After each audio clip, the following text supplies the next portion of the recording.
Salut Picciotti, j'espère que vous allez bien. Aujourd'hui, on va justement parler des retards, lag au stuttering. En gros, c'est quand vous êtes en train de jouer et vous voyez que votre écran se frise quelques secondes ou microsecondes et après ça retourne à la normalité.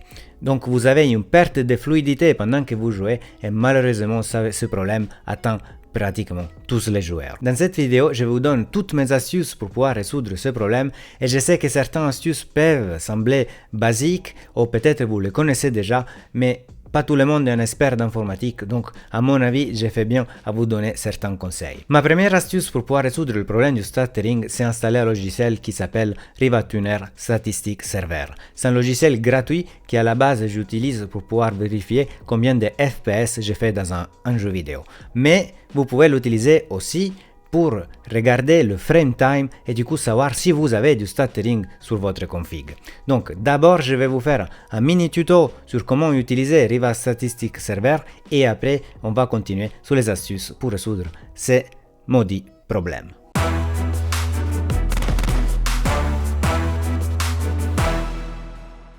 La méthode plus simple pour installer RivaTuner, c'est aller sur le site de MSI, je vous mets ça dans la description, et télécharger le logiciel Afterburner. Je vous ai fait un tuto sur Afterburner, à la base c'est un logiciel pour pouvoir overclocker et undervolter sa carte graphique. Mais il faut faire attention, pendant l'installation de MSI Afterburner, il nous demande si on va installer RivaTuner Statistic Server. Donc vous acceptez, vous installez RivaTuner et à la fin de l'installation, vous allez lancer MSI Afterburner. Donc voici MSI Afterburner, vous cliquez ici sur paramètres, vous touchez rien du tout et dans monitoring, il faut activer ce que vous voulez visualiser pendant que vous êtes en train de jouer. Par exemple, j'ai activé la température de la carte graphique, l'utilisation de la carte graphique. Il faut bien sûr cocher ici cette case-là, sinon on ne va pas le voir. La température du processeur, l'utilisation du processeur, et ça c'est très important parce que ça nous permet de savoir s'il y a des bottlenecks et je vous parle après de ça. Et enfin, c'est super important de cocher ça. Framerate pour connaître le nombre de FPS et frame time pour voir s'il y a du stuttering. Et il ne faut pas juste cocher ici cette case, mais s'il faut choisir texte plus graphe parce qu'on a besoin de visualiser en graphique. Donc vous faites appliquer, puis sur OK et c'est bon. Maintenant je vous montre dans Cyberpunk ce que ça donne. Je suis sur Cyberpunk et en haut à gauche vous voyez toutes les informations que j'ai activées avec RivaTuner. On retrouve la température de la carte graphique, l'utilisation de la carte graphique, combien de VRAM on est en train d'utiliser, la température du processeur et l'utilisation du processeur, mais surtout les FPS et le frame time. Et ça, c'est la chose plus importante. Il faut se focaliser sur le frame time parce que, comme vous voyez, il monte et il descend, il n'est pas vraiment stable. Et surtout, si je vais générer des pics, alors ça veut dire que j'ai du stuttering. Alors là, voilà. Par exemple, je viens de générer un pic, deux pics, et ça c'est du stuttering. Parce qu'à un certain moment, vous voyez, surtout quand je passe au milieu de la population, ça me fait du stuttering. Vous voyez que c'est pas du tout stable. Et ça se voit qu'il y a des micro-lags et ralentissements. Donc pour stabiliser ça, il faut sortir d'ici. Voilà, je suis sur le bureau, je vais ouvrir RivaTuner. Hop, et je vais mettre en limite à mon framerate. Je crois que je n'étais pas au-dessus de 50, donc je vais mettre 40. Et regardez, voilà, le jeu est stable maintenant. Et comme je descends pas au-dessous des 40 FPS, le frame time, il est juste nickel. Et j'ai pas de stuttering, le jeu est beaucoup plus fluide. Alors je me jette dans la population. Et vous voyez, j'ai plus de pics. Là, franchement, c'est linéaire, beaucoup plus fluide, même si je suis en dessous de 60 FPS. Donc, je vous conseille, pour éviter le problème du stuttering, de mettre en limite à vos FPS. Le limiteur de RivaTuner, c'est vraiment le meilleur. C'est là que vous trouvez dans vos jeux. Ce n'est pas idéal comme celle-là de RivaTuner. Regardez, le graphique est vraiment linéaire. C'est juste génial. C'est juste une tuerie. Le seul problème est que vous ne pouvez pas savoir exactement combien de FPS vous faites dans un jeu, donc il faut se mettre dans une valeur assez sûre. Et vous devez toujours lancer un jeu et voir déjà quels sont vos FPS moyens. Et à ce moment-là, c'est placé juste un poil en bas. Je vous rappelle que Cyberpunk, ce n'est pas un jeu compétitif. Dans les jeux compétitifs, il faut avoir un peu plus du taux de rafraîchissement de votre écran. Donc si vous avez un écran 144 Hz, vous allez choisir par exemple 165. Et pour faire cela, sans le devoir changer à chaque fois ici, parce que ça c'est juste pour le profil global. Vous cliquez sur Add et vous allez chercher par exemple un jeu. Comme dans mon cas Valorant, vous choisissez le fichier exe de Valorant, vous cliquez sur Ouvrir, vous voyez elle s'ajoute ici et là vous choisissez combien vous voulez limiter les FPS. Vous allez faire exactement la même chose si vous jouez à Warzone, Fortnite, il faut aller chercher le fichier .exe. Donc par exemple, moi j'ai un écran de 144 Hz, donc je vais limiter le jeu à 165 FPS. Vous cliquez sur Enter et c'est bon. Maintenant, chaque fois que je vais lancer Valorant, il sera limité à 165 FPS. Et vous pouvez ajouter tous les jeux que vous voulez et les limites que vous voulez. Une fois que vous avez ajouté vos jeux, n'oubliez pas de remettre le profil global à 0 parce que sinon, il sera toujours choisi à la place du framerate limite que vous avez choisi pour votre jeu. Donc faites attention, remettez après le global à 0 une fois que ici vous avez ajouté tous vos jeux. Dernier conseil, faites attention d'avoir toujours plus de 60 FPS dans un jeu vidéo. Dans cette vidéo, j'ai fait exprès d'être en dessous de 60 pour vous montrer du stuttering. Mais assurez-vous d'avoir plus de 60 de façon qu'après vous pouvez mettre en limite à 60 FPS.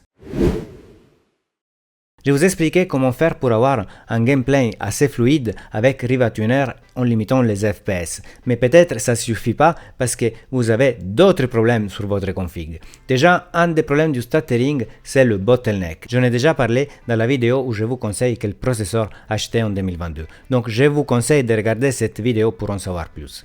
Mais il faut associer le mot bottleneck au mot ralentissement. En fait, vous avez une carte graphique trop puissante par rapport à votre processeur et vous pouvez vérifier ça avec RivaTuner. Je vous ai montré comment activer l'option. Regardez par exemple ici dans Shadow of Tomb Raider comme le processeur travaille au 100%. C'est un clair signe de bottleneck du processeur. Si vous avez du bottleneck, vous avez aussi du stuttering et du coup pour résoudre ces problèmes, il faut simplement changer de processeur. Même si c'est simplement, probablement va vous faire dépenser pas mal d'argent parce qu'il faut changer carte mère et processeur. Un deuxième problème aussi, c'est toujours un bottleneck, mais cette fois-ci de la RAM. Avoir seulement 8 Go de RAM et surtout en single channel, juste une barrette de RAM de 8 Go, c'est catastrophique. Ça va sûrement vous donner du bottleneck parce que ça va ralentir le processeur. Donc, assurez-vous d'avoir au moins 2 barrettes de 4 Go de façon de profiter du dual channel, mais c'est vraiment super conseillé d'avoir 16 Go même avec seulement une barrette parce que c'est la quantité vraiment optimale pour pouvoir jouer. Regardez par exemple, j'ai déjà 7 Go de mémoire occupée sur les 32 disponibles. Donc imaginez-vous si j'avais 8 Go de RAM pour mon système et le jeu avait besoin de 4, 5 voire 6 Go de RAM. Je n'avais absolument pas la quantité nécessaire pour pouvoir jouer. C'est pour ça que je vous conseille d'en avoir 16. Parce que de toute façon, Windows en occupe minimum 4 voire 6. Et si vous en avez 8, il m'en reste juste 2 pour pouvoir jouer. Vous voyez, c'est vraiment un problème. Et ça arrive parce que le jeu il est obligé d'avoir une certaine quantité de RAM. Et quand il n'y en a pas, il est obligé d'aller la chercher sur votre disque dur parce que votre disque dur n'a pas de RAM, mais c'est quand même une mémoire. Ce n'est pas rapide comme la RAM, mais c'est quand même une mémoire. Donc il doit aller soit sur le disque dur, soit sur le SSD. Alors s'il va aller chercher sur le SSD, déjà le ralentissement et le stuttering c'est moins évident, mais s'il va sur un disque dur, alors là c'est terminé. Vous allez vraiment avoir des gros soucis. Et j'en profite aussi pour parler de ça. Il y a encore beaucoup de monde qui installe Windows sur un disque dur à la place d'un SSD. Ça va créer du ralentissement et du stuttering. Installer Windows sur un SSD. Et au pire, les jeux ils peuvent tourner sur un disque dur. Donc, pour résoudre ce problème, vous devez simplement installer Windows ou le passer sur un disque SSD. Un disque SSD aujourd'hui, ça coûte pas trop cher, surtout si vous l'achetez en taille 512 Go, que c'est là que je conseille, ou 1 Tera, bien sûr, ça serait mieux, surtout au format NVMe. Mais si vous n'avez pas l'argent, vous pouvez acheter bien sûr un SSD de 128 Go ou de 156 juste pour y installer Windows. Voilà. Pour les jeux vidéo, c'est mieux le faire tourner sur un SSD, mais ce n'est pas très important. Ce n'est pas vraiment ça la cause du stuttering. Une autre cause du stuttering sont les pilotes. Assurez-vous d'avoir toujours les pilotes mis à jour, surtout pour votre carte graphique. Parce que souvent, Nvidia AMD il met à jour leurs pilotes pour des jeux spécifiques.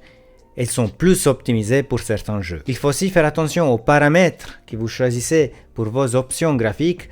Je pense par exemple à Radeon Chill qui fait tomber rapidement les FPS s'il pense que vous n'êtes pas en train de bouger votre bonhomme dans le jeu ou à faire une action dans le jeu. faites attention qu'il soit désactivé. Aussi le radio anti-lag, il devrait aider justement à résoudre le problème de lag, mais des fois il en ajoute. Donc faites attention. Aussi activez du FreeSync au G-Sync, faites attention parce que je me rappelle que j'ai joué un jeu Super Meat Boy et j'ai joué à ce jeu en FreeSync et c'était n'importe quoi, j'arrivais pratiquement pas à y jouer. Et après j'ai enlevé le FreeSync et le jeu était super fluide et marchait nickel. Donc si vous avez un problème spécifique avec un jeu, en général vous pouvez garder bien sûr activer le FreeSync et G-Sync, mais si vous avez un problème spécifique, pour faire des tests, essayez aussi d'enlever ces options sur votre écran pour vérifier que ce n'est pas ça à vous donner du stuttering. À propos d'écran, assurez-vous aussi d'avoir plus de 60 fps quand vous êtes en train de jouer, au plus de la quantité de FPS demandée par le taux de rafraîchissement de votre écran. Or, je sais que ce n'est pas simple d'avoir plus de 144 fps à la résolution 2K ou à 4K, déjà c'est pas mal jouer à 60 fps. Et à ce moment-là, c'est même normal d'avoir des micro-stuttering. Mais faites juste attention que si vous êtes en train de jouer des jeux compétitifs, si vous n'avez pas assez de FPS et vous avez des lags, c'est juste à cause de ça. Il me reste encore 3 astuces. La première, faites attention que votre Windows soit bien optimisé. Faites attention s'il y a peut-être des logiciels qui vous occupent pas mal de ressources en background quand vous êtes en train de jouer. Parce que ça, je le vois souvent. Donc, par exemple, lancez le Task Manager et regardez s'il y a des logiciels qui occupent beaucoup d'utilisation de votre processeur ou qui occupent beaucoup de RAM.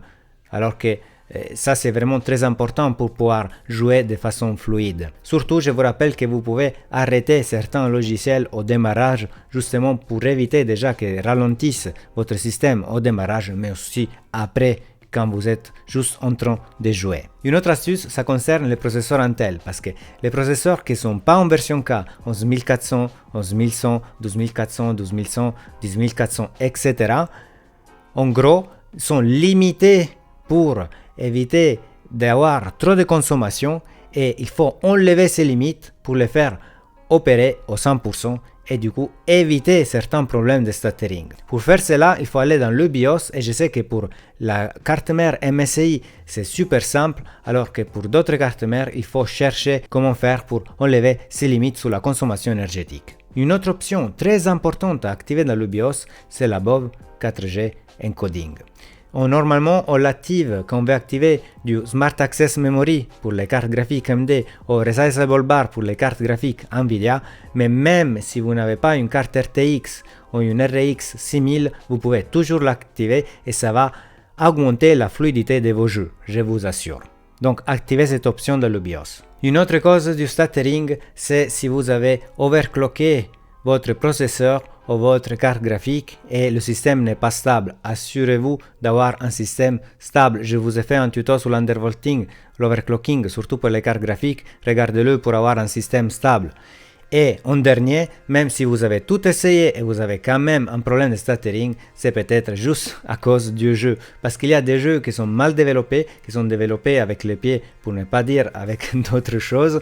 Donc, c'est pas votre faute et vous pouvez rien y faire. C'est juste le jeu mal codé, ça me fait penser dernièrement à Elden Ring, où il y a vraiment un problème de stuttering et après il faut des patchs et des patchs et des patchs pour pouvoir le résoudre. J'espère que cette vidéo va vous résoudre vos problèmes de lag ou stuttering. Mettez un like si vous a plu, abonnez-vous pour recevoir plus de tests, news, conseils et bons plans sur l'informatique. À la prochaine Complica. Ciao.